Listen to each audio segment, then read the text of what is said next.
Hey guys, my name is Francisco Hernandez and today's video is going to be an editing video going over this photo right here of Dania from my last behind the scenes video on this channel. In case you haven't seen that video yet, the link to it will be in the top right corner of the screen as well as the description area below. I know I've been slacking on this channel, but that's going to change very soon. I have a lot of ideas and a lot of videos I want to make, but I'm very open to suggestions as well. So in case you guys have any suggestions, let me know in the comment section below what you want me to make for you guys. That actually reminds me that I wanted to ask you guys a question. I actually mic'd myself up and recorded the entire photo shoot talking to Dania. I was curious if you guys would want to see that or if you felt that was too long.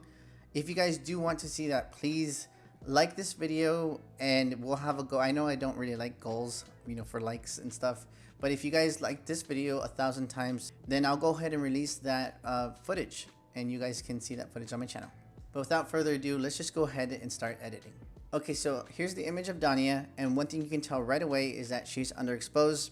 The reason for that is because I actually have my LCD screen way too bright, and that typically leads my photos to being about a stop underexposed. I obviously could correct that, but the reason why I keep that brightness high is because I want to see the image just fine in very bright conditions.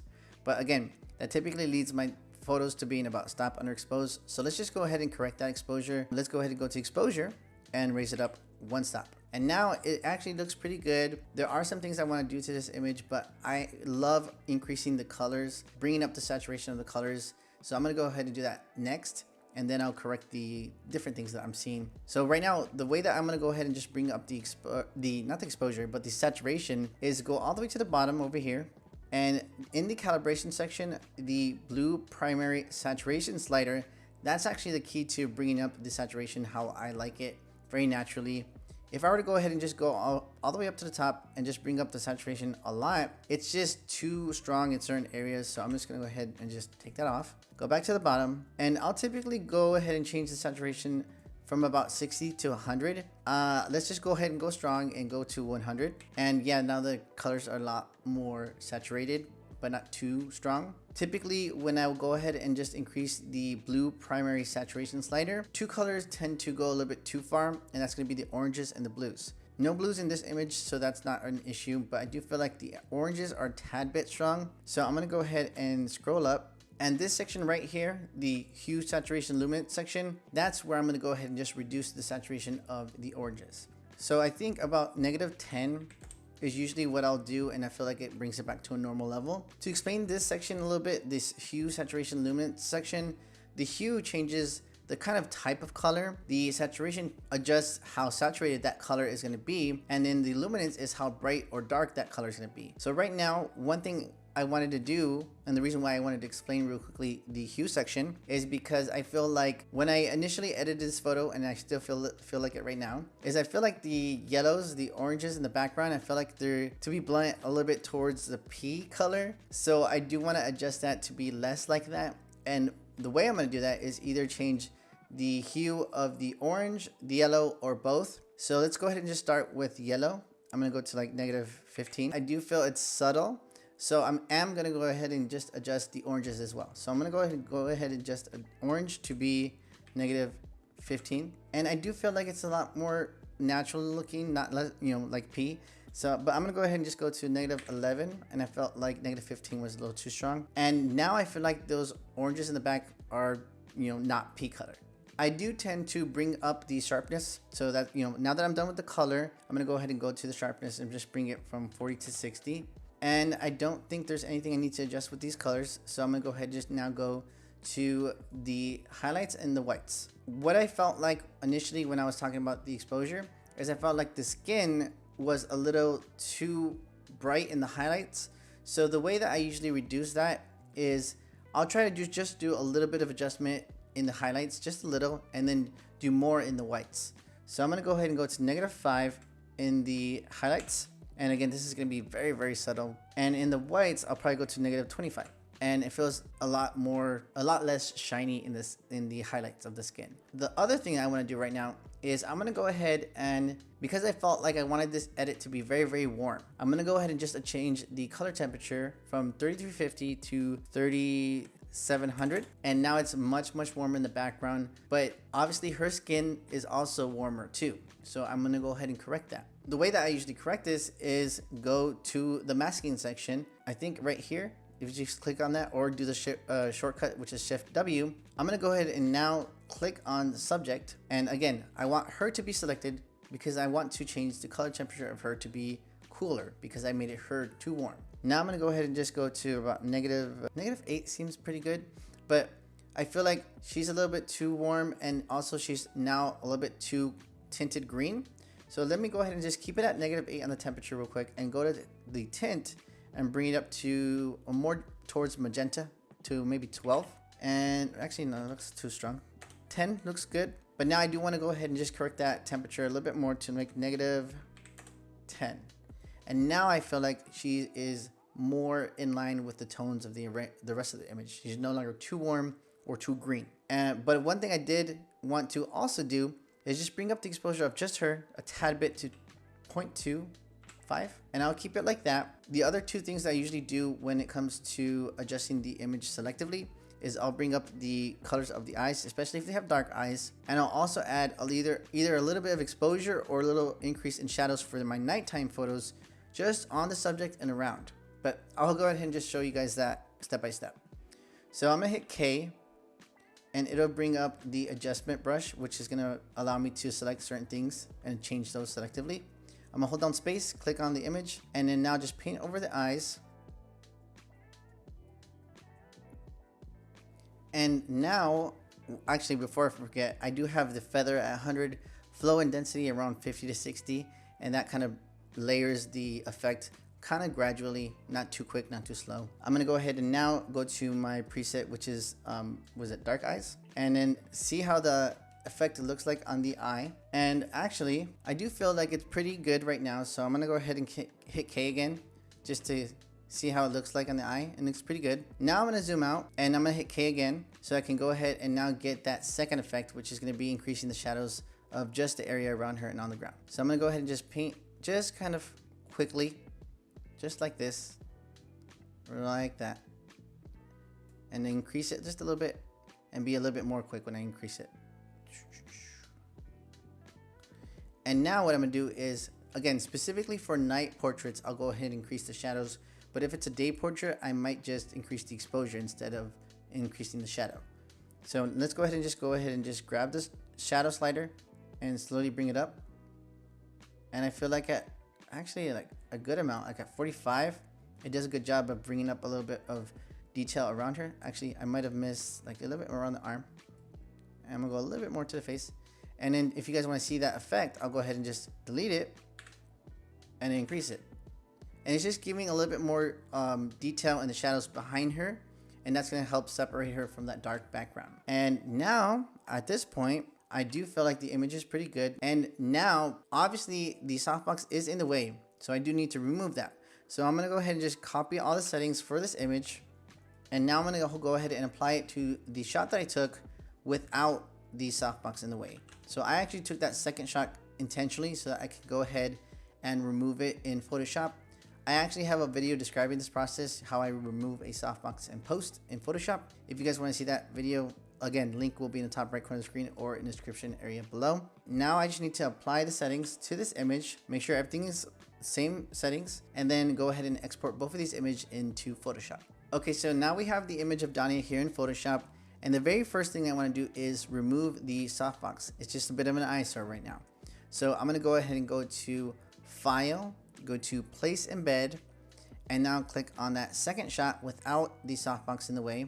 So it's gonna look like that. And when it comes to doing this step, it's best to have the second shot, you want it to be aligned as best as possible over that first image. So because I didn't use a tripod and I just tried to stay still, I'm gonna go ahead and reduce the opacity of this second image and now see how I can get that aligned. And I think I got it right here.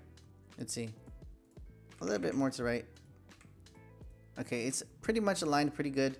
The next step is gonna be align it even better. What I'm going to do right now is click on this top layer. Over these letters right here, I'm going to go ahead and right click and go to rasterize layer. And now I'm going to keep this one selected, hold down shift and select that bottom image. And now what I'm going to do is go to edit, auto align layers, click it, leave it on auto, and now click OK. And now it's going to go ahead and do its best to even further align the image. Let's see exactly what it did.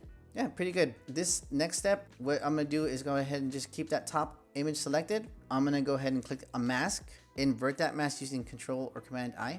And now I'm going to zoom in just a little bit so I can really focus on that softbox. And now I'm going to go ahead and paint white over this mask, and that's going to reveal that second shot that has no softbox and essentially remove the softbox from the image. So I usually keep the opacity at 100. Flow is going to vary, but right now it's just removing the softbox, so I'm going to keep it at like an 80. And I do want to have the hardness at 0%. I just right clicked right now over the image and that brought up these different settings. And now I'm going to go ahead and just paint over the image like this, and that is going to go ahead and just remove that softbox from the image. I do see that right now I wasn't being too careful, and over here by the head is a little bit of that image without the softbox, you know, where she's not lit up. So that's exactly what's going to show right here.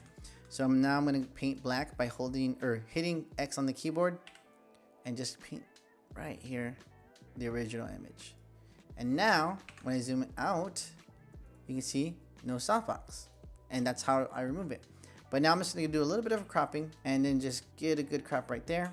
And now I have pretty much the original image, but without the softbox in the way. I usually keep the layer there, but for the sake of this edit, I'm just going to go ahead and just merge the layers right now, merge visible. And now what I'm going to do is now I'm going to see what do I want to adjust about this image. And again, it tends to usually be the colors.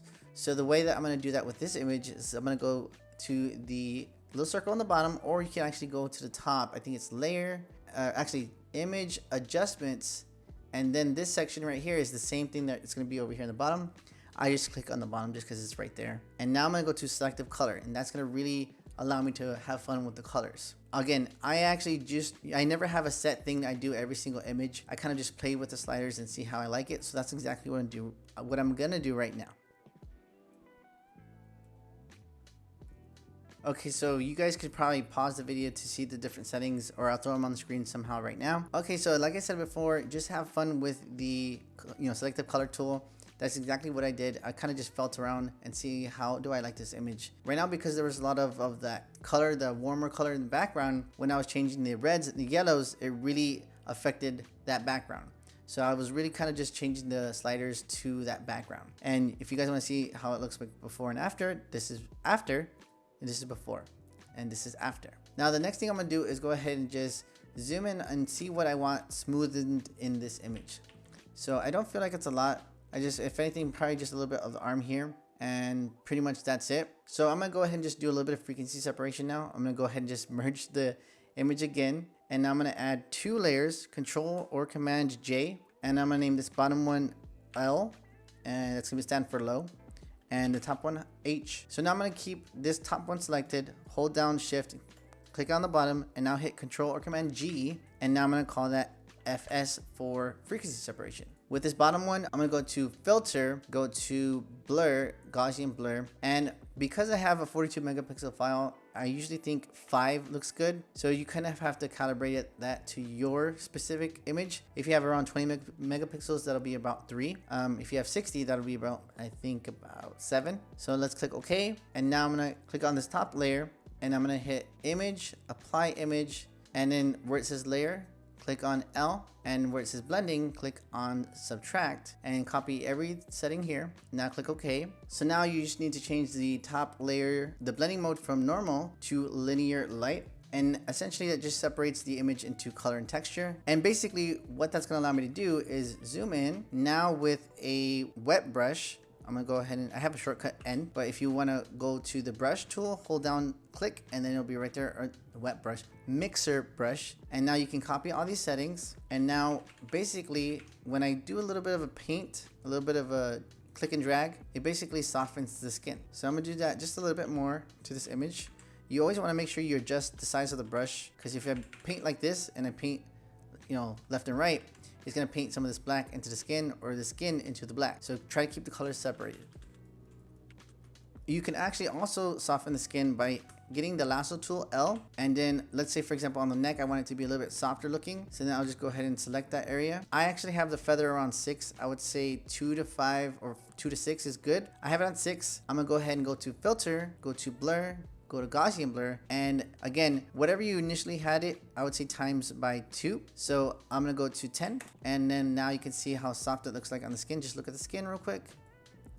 It's a lot softer looking, and I'm actually gonna keep this dodge or out this frequency separation like this, so I can move on to now the dodge and burn. Again, for the sake of this tutorial, I'm just gonna go ahead and just merge the files together. So now with dodge and burn, it's actually fairly simple. You actually just need to go to this adjustment layer section again, get a curves adjustment, and now I'm gonna bring it up one whole block, a little square, and that's going to be my dodge. And I'm going to go ahead and change the name of the layer to dodge, and then go ahead and click on the mask and hit Command or Control I. And now I'm going to go ahead and do the exact same thing, but now for the burn. So I'm going to, instead of bringing it up a little bit, I'm going to bring it down. So again, adjustment layer, curves, bring it down, and now change that to burn, and then click on the mask and hit Command or Control I. And then now I'll go ahead and just do the dodge and burn. And it's actually fairly simple to do the dodge and burn. What I'll usually do is, again, well, for this image, because you can see the light didn't hit so much on her hand, I'll probably just take a little bit of dodge and just dodge that up so it can, be more uniform with the rest of the brightness on her skin. Basically, it'll be painting the center of the limb bright, and then just the edges of the skin a little bit darker, and that'll create a little bit of a pop. So I'm actually going to fast forward to that, and you guys can see exactly how it looks like, and then I'll show you how I would go ahead and just zoom in on the skin and reduce or correct the blemishes on the skin when I'm zoomed in. I do usually have my brush set to a very low flow. Let's just keep it at maybe around 2%, and again, you have to make sure you're painting the correct color. Right now, if I were to start dodging and burning, I'm painting black on black, so that's not going to do anything. Make sure you are painting white on that mask, and that'll go ahead and just do the desired effects.